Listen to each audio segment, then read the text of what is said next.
Salut à tous, j'espère que vous allez bien.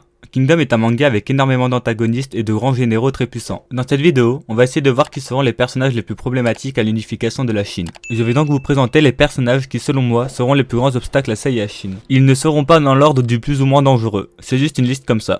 Je ne mettrai pas Riboku dedans, étant donné qu'on l'a déjà bien assez vu et qu'on est plus sur sa fin que son début. Bref, commençons. Karin. Karin est un grand général et l'un des deux premiers ministres de l'état de Shu. Elle est la deuxième personne la plus haute gradée de l'armée de Shu. C'est l'un des personnages les plus intelligents de toute la Chine, comme on a pu le voir durant la coalition. Elle a des stratégies très originales, comme lorsqu'elle a ramené des éléphants de guerre. S'il n'y avait pas eu Hussein, elle aurait fait tomber la porte de Kankoku. Elle possède aussi une très grande influence ainsi qu'une très grande armée. Elle possède plus de 300 000 soldats, incluant ceux qui sont sur les avant-postes sud, et en plus de cela, elle dirige en partie Shu, car elle est premier ministre avec Rien. Elle a aussi une très grande force physique, comme on a pu le voir durant la coalition où elle brisa le cou de l'un des lieutenants de Rinbun-kun avec un seul coup de pied. Je pense que Karin sera le personnage qui posera le plus de problèmes à Qin. Durant la suite du manga, elle va nous sortir des plans originaux et très efficaces. Pour moi, Karin a à peu près le même niveau d'intelligence que Riboku, voire un peu moins, sauf qu'elle n'hésitera pas à faire des choses sales comme Kanki. Elle risque d'être très dangereuse au vu de son caractère. Renpa. Renpa fut l'un des trois grands cieux de Zhao, mais parti de son état car il n'appréciait pas son roi. Il alla donc à Wei, mais se fit exiler après avoir perdu une guerre.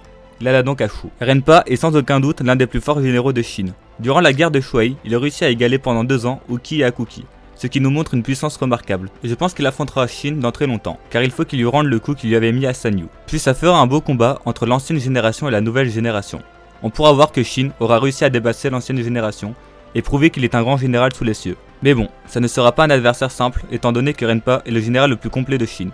Déjà qu'il est énormément puissant, très intelligent, qu'il a un gros leadership comme on peut le voir à Sanyu où il motive toutes les troupes juste en levant son bras alors que les soldats ne sont même pas de son état d'origine. Et en plus de tout cela, il est un général de type hybride, d'après Mugu.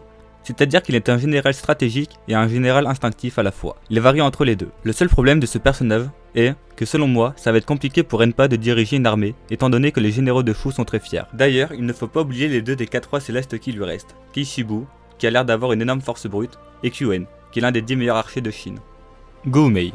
Goumei est le général le plus puissant de Wei actuellement. Il fait partie des 7 dragons de feu. C'est un grand général qui est très intelligent et qui ne se bat pas. C'est le meilleur stratège de son état et sans doute l'un des meilleurs stratèges de Chine. Goumei est aussi l'un des meilleurs dans l'ingénierie, comme on peut le voir lors de la coalition où il fit construire 2 tours de siège capables de passer la porte de Kankoku. Il apporta aussi d'énormes arbalètes capables de planter le mur de Kankoku ainsi que de planter des cordes afin d'escalader ce mur. Pendant le siège de Juko, il a montré une nouvelle version des tours de siège qui ont des étages supplémentaires pour les unités d'archers et des cordes pour les empêcher de se renverser. Comme je viens de le dire, Goumei est un ingénieur de génie et on l'a vu qu'en attaque, alors j'imagine même pas toutes les choses qu'il pourrait faire défensivement. Déjà, il risque de se resservir de ses grosses arbalètes, mais ça sera pas vraiment les mêmes, car celles-ci seront faites sur mesure afin de tenir un siège du côté assiégé. Puis il risque de nous proposer plusieurs autres inventions. En tout cas, une chose est sûre, Goumei sera le plus grand obstacle de Qin lors de la conquête de Wei. Kuyoku. Kuyoku est un général de Shu, qui est de la même génération que notre trio Shin, Muten et Huon.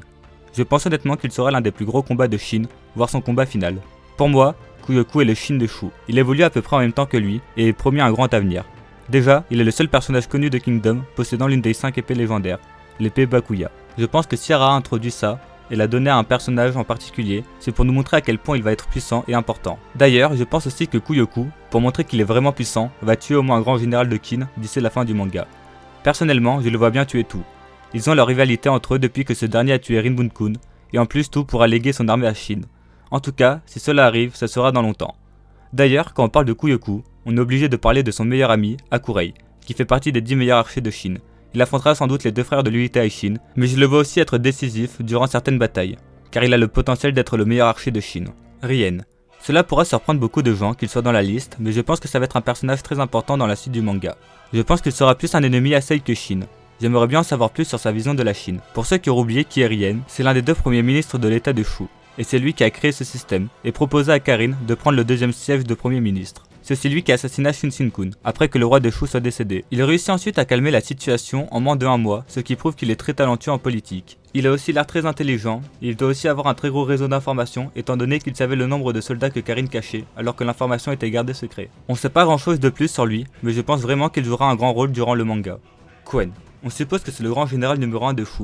On ne l'a jamais vu durant le manga, mais du peu de ce qu'on sait sur lui, il a l'air très puissant. Il est surnommé le Tigre de Shu, et Kanmei servait sous ses ordres durant sa jeunesse. Étant donné que l'état de Shu a de nombreuses frontières et que Quen s'occupe de l'Est, il est peu connu de Qin, mais je pense vraiment qu'il est surpuissant. De toute façon, Shu va avoir besoin d'un grand général surpuissant pour pouvoir s'opposer à Qin, mais ne voit que lui pour l'instant. C'est le grand général de Shu qui a le plus d'expérience, et le fait que Hara nous l'ait pas encore montré physiquement me fait dire qu'il sera incroyable, et qu'il veut juste nous hype pour l'instant avec quelques phrases sur lui. On a failli le voir durant la coalition, car le roi avait hésité à l'envoyer pour essuyer l'échec de Kanmei, ce qui nous montre bien qu'il a une totale confiance en lui. Il dit aussi que Shu est l'état le plus grand, mais qu'il n'a pas encore utilisé tout le potentiel de ses ressources. Et j'ai bien envie de savoir où il voulait en venir. En tout cas, j'ai vraiment hâte de voir à quoi il ressemble, et s'il sera vraiment si puissant que ça. J'aimerais bien qu'il batte l'un des 6 grands généraux de Qin, ou Shin, histoire de nous montrer à quel point il est puissant. Voilà pour moi les principaux antagonistes de Kingdom qui vont arriver par la suite. Il risque aussi d'y avoir Manu, Sento-un et Chef Genyu de Shu, qui seront très durs à battre. Il y aura aussi Geimu de Wei et Ordo de Yan. Puis on rajoute ensuite tous les grands généraux inconnus pour l'instant. Bref, il reste encore énormément de grands généraux à faire tomber, et on se rend compte que Kingdom est loin d'être fini. Mais j'ai préféré développer les 6 qui pour moi auront la plus grande importance. J'espère que la vidéo vous aura plu. Dites-moi selon vous, qui seront les antagonistes les plus dangereux pour Qin en commentaire. Abonnez-vous et likez si vous avez aimé. Sur ce, au revoir.